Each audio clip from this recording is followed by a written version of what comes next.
your girl Drea, and welcome back to another Sunday service. You know it's finna be hype because we got a new word coming for you today. But first, let's get into devoted. What's up, y'all? We came to praise the Lord today. Y'all know God is great, so we gonna serve him today. Come on, clap your hands wherever you are. Hey, say oh, oh, oh,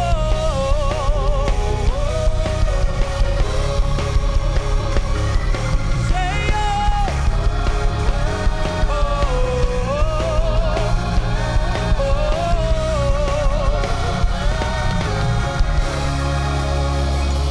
how great is our God.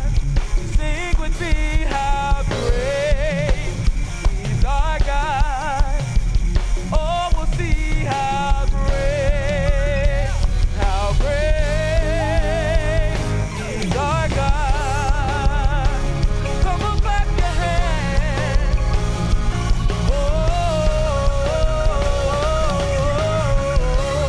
How great is our God.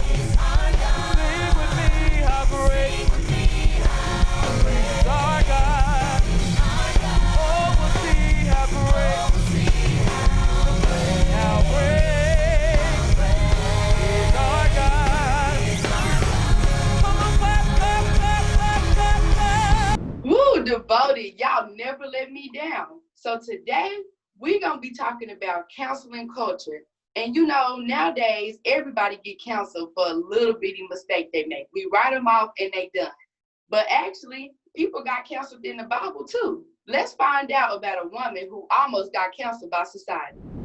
What's up, everybody? We back for another Sunday message. Listen, today I got the stepmaster in herself, Trinity. She is here. She's going to be on here with us today. And then we also got Lady J. Y'all say what's up. Hey, y'all. Hey, everybody. Hey, Stepmaster. If you ain't seen Trinity step, listen, you in for a treat. She killed it. Just think about it. If you was at an open mic, she killed it, right? That's Trinity, all right? But today, we are here to talk about this thing we call cancel culture, right? Where you'll be walking, you'll be doing, some people will just cancel you for any reason. And we get to see a woman that could have been canceled today, but Jesus redeemed her. Jesus gave her life, right? Today we are in John chapter 4, where he meets this woman at the well that could have been canceled by society, but she isn't, right? So we meet him in John chapter 4. Jesus is leaving Judea. He's on his way to another location, but he has to go through this place called Samaria. Samaria is very important because Jews and Samaritans don't interact. And this lady is a Samaritan. But not only is she a Samaritan, she also has a questionable past. How many of y'all know what a questionable past feel like? We all got questionable past sometime, right? It be like that. So he has a questionable past, and on his way, it's a long journey. Jesus stops and he sees her drawing water, and he says, "Can I get a drink?" And the woman responds to him and was like, "You know who I am? Like, I'm a Samaritan. Jews and Samaritans ain't supposed to be interacting." And in that moment, Jesus was like, "Listen, I know what you think it is, but listen, if you knew who was asking for a drink, you would be running to give it, right?" And oftentimes we get so stuck in who we are and what we think we've done and our own identity that we don't realize that Jesus can change all of that. And Jesus, that's our first point. I want y'all to write that down. Jesus does not care about your past. He don't care about where you're from. He don't care about what you've done. All he cares about is that you recognize who he is, right? So Trinity, have you ever been in a situation where somebody tried to cancel you, or you know somebody that almost got canceled because of their past? Yes, I know a few of my friends actually. They've been in a position to where people just judge them because, you know, a lot of people tend to judge you because they don't know you from the inside. They judge you from the out. Oh, she's loud. Oh, she does too much, you know. But once you really get to know a person, you find out, okay, maybe they have a reason to why they act that way. Maybe they have a reason to why they may be obnoxious to you, you know. So I know me, I like to learn a person first before you get to judge them, and you get to be like, oh, don't form an opinion on somebody that you don't know anything about. That's good. That's good. Trinity. I mean, because one of the things is we've all made mistakes. We've all made bad decisions. And if we're literally judged on that one mistake, or let's just say 10 mistakes or bad decision, like golly, like where would we be? You know what I mean? Like we mess up every single day. That's why we need God's grace, which I like what you said, that you like to get to know people and not just judge them off of what everybody else says, which reminds me of the second point in this lesson to me is that Jesus will actually meet you where you are. So a lot of times, I know when I was a teenager, I didn't necessarily want to give my life fully to Christ. I believed in Christ. I was saved, but I didn't want to completely live for him. And even sometimes as an adult too, because I didn't feel I deserved it because of the mistakes that I've made in my past. And the great thing about Jesus is that he doesn't require us to clean up ourselves before we come to him. Right? That's good. And what a lot of people say is, when you invite them to church or you say, you ought to try this thing called Jesus, they'll say, nah, I'm in the middle of too much stuff right now. You know what I'm saying? I got 4 or 5 boyfriends. I got 3 or 4 girlfriends. Somebody may be smoking, somebody drinking. Maybe is something that would be unpleasing to God. But the way God looks at us is that when we come to him, he will be responsible for us becoming clean. So Trinity, do you know how to wash clothes? Yes. So let me ask you a question. Obviously, the clothes that you put in the washing machine, are they clean or dirty? Dirty. Do you wash your clothes first before you put them in the washing machine? No. I wash my body before I put my clothes in the washing machine. You don't wash your dirty clothes before they get clean in the washing machine, right? Right. You see how you kind of look crazy? Like, that kind of doesn't make sense. I was like, that don't make sense. Exactly. I'm glad you said that. Guess what? That's the same way God looks at us when we try to clean ourselves up before we come to him. For you up. Wow. I don't need to clean you up. I'm going to do that. Just give your life to me and watch me do my thing, okay? Man. So whenever friends try to tell you like, Trinity, you the good girl. I ain't the, all you got to say is, man, come on. Jesus going to clean you up. You ain't even got to worry about it. Man, that's so good, Jay. I love that. That was a great example. And I think it's really good because we meet this woman. Jesus, when he meets her, he talks to her. He says, listen, you done had 5 husbands and the one you stand with right now ain't even yours. Exactly. That's the low. I mean, like how we'll counsel somebody. If somebody don't live the life that we think they should be living or have it all together right away, we'll just be like, Or if they say something that don't necessarily make sense, we don't care about context. We don't care about what they was thinking. We just cast them away, right? And I just think that's really cool. It don't matter what Jay said. It doesn't matter where you are. Don't matter how bad you live. It don't matter how many boyfriends or girlfriends you done had. Wherever you are, Jesus is sitting there saying, listen, you're going to come to me. Let me clean it up. Don't try to put yourself in the washing machine. That's good, man. I really like that example. That was a good example. Yeah, it really was. It really was. And then that leads us. So that's our first 2 points. Jesus doesn't care about your past, right? And then the second point is Jesus will meet you where you are. He'll meet you right in that space. You don't have to try to clean yourself up. He'll meet you there. And then our third point is if we settle for the water the world has to offer, we'll always be thirsty. But only God can truly quench your thirst. This is the point of that is because when Jesus, when the woman had met Jesus and he told her, he said, listen, if you come to me, you ain't gonna have to drink.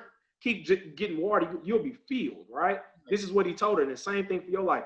When you get to Jesus, you don't have to keep going back to the well. You don't have to keep doing the same old things. He will fill you up. Now, we have to continue to encourage. We have to continue to read. We have to continue to get closer to him. But he's the one that fills us up, not ourselves, right? And this is what's so cool about it. She gets so filled up that she goes to tell everybody else about it. Mm-hmm. And I love that part because other people, because Jesus filled her up, they get to see what she became, and then they experience Jesus for themselves. So talk to me about that, Trinity. What do you think about that point? So I feel like when he disguises himself and he puts him in a place to sometimes you could think of stuff like this. You're gonna be tested by your friends, but really it's Jesus in that place. So me, like, if one of my friends asks me something and I'm sitting here like, what? Like, I was just thinking about that. Like, how do you know about that? I'm like, okay, that's God. That's God disguised as you. And you would have never thought of it like that because I know for me, when I'm sitting somewhere and I'm thinking about like, oh, that doesn't make sense. Like, if I'm thinking something and you say it, I'm like, okay, people normally think like, oh, we're like really close friends. Like, we have that telepathy. No, that's God. That's God for you. That's how I think of it. Another thing to take into consideration is when he's talking about God filling us up, there is going to be times in your teenage life, Trinity, and everybody listening, and even as an adult, where we are seeking certain things. So it may be validation, it may be acceptance, maybe we're looking for love, maybe we're looking to fit in, all of these emotions that we feel. And so where do we normally turn to get those things, Trinity? Normally you turn to your friends. Like, you think those are the people that like understand what you're going through. Most of the time, like, God is your second resort, but your parents, they're your last resort, because a lot of times we think about our parents don't understand nothing we go through. Like, they don't understand. For me, when I started, I go to a performing arts high school, so, and all my friends just go to public normal high schools. We don't have sports, we don't have homecoming, so it's like, it was hard for me because I was like, I really wanted a normal high school experience, and I didn't get that. So I turned to my friends and I'm like, they can't help me because they don't understand. And then I started like praying about it and understanding, like, I'm here for a reason. Like, my parents would have been like, girl, what are you doing all that for? You go here. That's it. That's final. I'm like, no.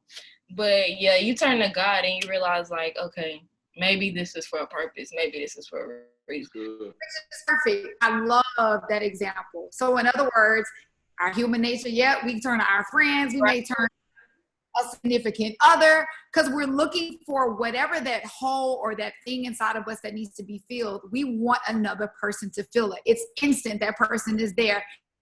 So many times we're to fill our hole. So now we may have that hole back again. Well, one I can tell you this: Jesus will never let us down, and that's why. Turn to me and let me fill those empty spaces inside of you, right? And and exactly what you said, when you started praying about it, eventually over time, it's not like it's not it's just gonna happen, like it's just gonna go like this and that. But I know it took me some time. Like, school started in August, I didn't start praying about it till November, December, which was my mistake. Wow. But you let Jesus fill you, and what Jesus feels in our life, that can't be taken away from us. And that is what the Bible means when he says, drink from his cup. Let him drink his water, because his water is everlasting. When we're human, we're so full. We're so good. Yeah. Because I know from like feeling like you could pray about it after a long time, but that happiness is long term when you're filled up by God. But if you turn to your friends, you just satisfied. But happiness from God is long term. Okay. Bro, that's a word. That is a word. Yeah. Okay, Trinity. So you more than a stepmaster. You got a little word in you too. Bet. Listen, that's all we got for you today. Let's redo our points. Our first point is Jesus doesn't care about your past. We're in John chapter 4. Jesus doesn't care about your past. Jesus will meet you where you are. And always remember, let Jesus fill you up. Drink from his cup, because his cup will never run out. His cup will never go empty, and you will never have to search again if you just trust what he has for you. That's all we got, man. Listen, don't let nobody counsel you. Go to Jesus. And you don't counsel nobody. You teach them about Jesus. You reach them about Jesus, or you let Jesus work in your life so you can remember that at one point you could have been counseled. Right. At one point, you could have been a person that was thirsty and looking for something, but Jesus came in your life and filled up.